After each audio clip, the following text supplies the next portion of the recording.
L'église Sainte-Marguerite de Lucéram a été construite en 1487 pour s'achever 36 ans plus tard. De récentes découvertes montrent qu'elle a été bâtie sur des anciennes structures du château du XIIIe siècle des comtes d'Anjou. De style gothique à l'origine, elle a été baroquisée à la fin du XVIIIe siècle. Dédiée à Sainte Marguerite d'Antioche, vierge martyre du IVe siècle, la légende dit que la jeune bergère rencontra un notable dont elle repoussa les avances. Suppliciée à plusieurs reprises, elle refusa de renoncer à sa religion catholique. Enfermée dans les geôles du palais, elle affronta un dragon dont elle transperça le ventre avec la croix qu'elle tenait dans ses mains. En 1996, lors de travaux de restauration, ont été mis à jour sur un arc de voûte des peintures murales datées de la fin du XVe siècle, possiblement attribuées à Giovanni Baleson et Canavesio, qui ouvraient sur une chapelle disparue.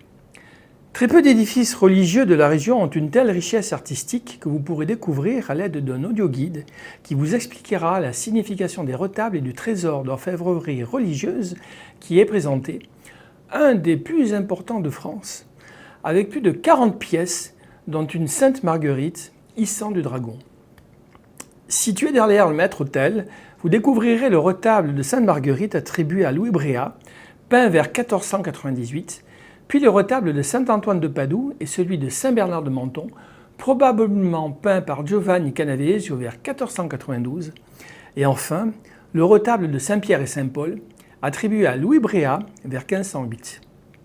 Vous pourrez également découvrir dans le village le musée des vieux outils et de l'histoire locale et le musée de la crèche, unique dans la région, où sont exposées plus de 150 œuvres, dont certaines animées, et une collection de crèches du monde.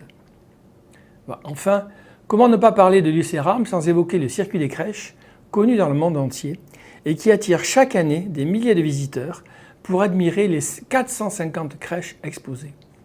Bonne découverte!